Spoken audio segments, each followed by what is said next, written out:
साहब जी ये कहाँ रखूं साहब जी? हाँ यही रख दो और इसमें 7:30 का अलार्म लगा दो। साहब जी वैसे ये इतनी कड़ियां क्यों? यार सुबह जल्दी भी उठना है। अच्छा आपका ख्याल है कि इतने सारे अलार्म आपको वक्त की पाबंदी सिखा देंगे? हाँ लेकिन तुम हंसे क्यों?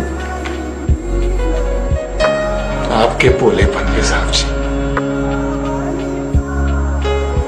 साहब जी ये भला घड़ियां आपको वक्त की पाबंदी सिखा सकती है?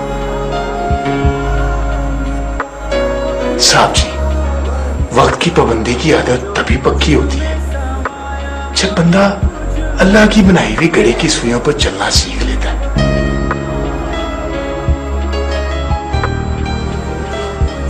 अल्लाह की बनाई हुई घड़ी की सुइयां क्या मतलब? नमाज साहब जी नमाज। साहब जी आप 5 वक्त की नमाज पढ़ना शुरू कर देना फिर देखें कमाल। वाह वाह वाह क्या वक्त की तकसीम की है मेरे मौला ने। फजर उठो काम की तैयारी करो दिन उगाया।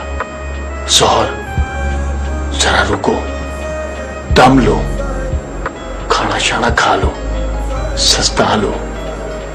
असर मतलब दिन टल गया घर की तरफ निकल जाओ अल्लाह का नाम लेकर। मगरिब शाम उतर आई तस्बीह उठाओ थोड़ी चहलकदमी करो थोड़ा विर्द करो। अब आती है इशा। पर साहब जी अल्लाह की बनाई हुई घड़ी ने बंदे के लिए ऐलाने नींद कर दिया। बदन को आराम दो रूह को आजाद कर दो ताकि वो ख्वाब नगर की सैर करती फिरे। बदन भी खुश रूह भी सुकून में। जरा सोचें साहब जी वो तो बेनियाज है उसे हमारे सजदों से क्या?